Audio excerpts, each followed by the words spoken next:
This is Land of Havilah, Isaiah 46, verse 1. Bel bows down, Nebo stoops, their idols are carried by animals and on the livestock. The things that you carried around are heavy loads, a burden for the weary. They stoop and they bow down together. They could not deliver the burden, but they've gone into captivity. Comment in verses 1 and 2, Bel and Nebo are Babylonian gods. It gets clearer in the rest of the chapter that the Israelites are taking bags of gold to the goldsmiths and silver to the silversmiths, weighing the metal out, having the smiths manufacture Bel and Nebo. When the idols are ready, they strap them on animals, take them home, set them up, bow down to them, ask them for deliverance, or in Isaiah's way of saying it here, they ask the idols to bear their burdens. In verse 1, instead of relieving the burdens of the weary, an idol is an additional burden to the weary. Then in verse 2, the idol owners and their idols stoop and bow down together. This also becomes clearer in the rest of the chapter. When the coming Babylonian invasion will take place, it'll happen that the Babylonians will seize the idols and their owners. The idol and its owner will both be captive. The idol won't be able to deliver the man or even itself. It'll have to bow down to the Babylonians, so to speak, along with its owner. Reading it again, quote, Bel bows down, Nebo stoops, their idols are carried by animals and on the livestock.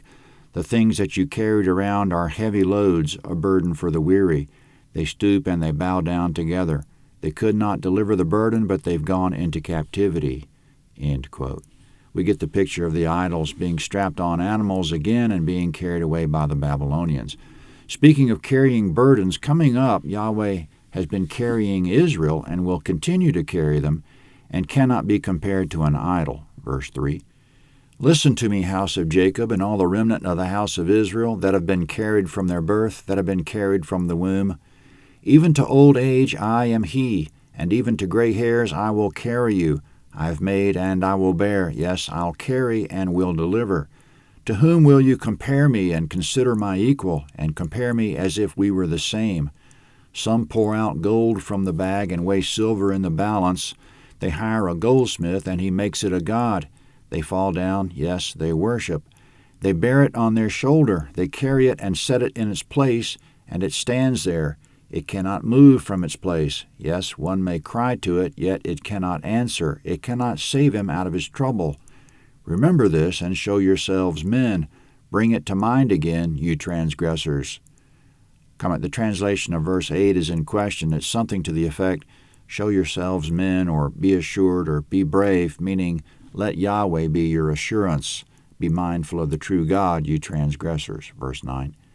Remember the former things of old, for I am God and there is no other.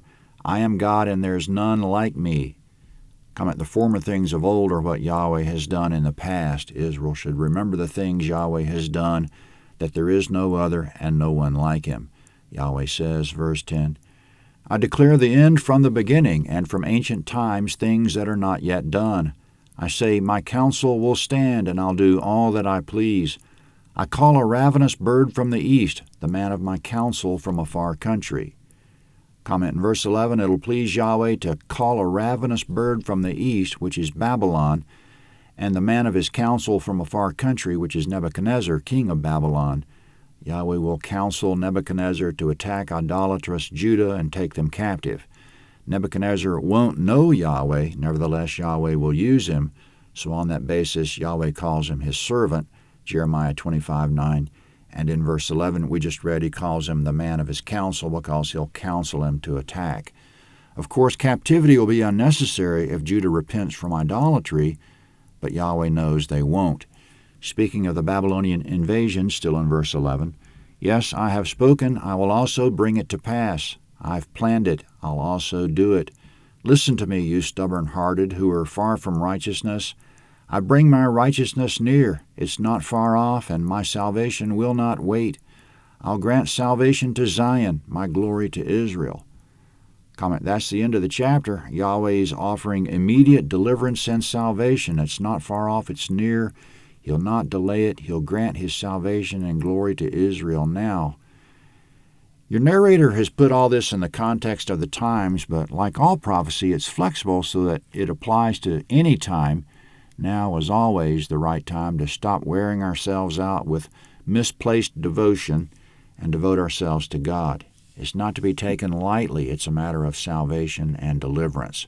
Isaiah 47 is next.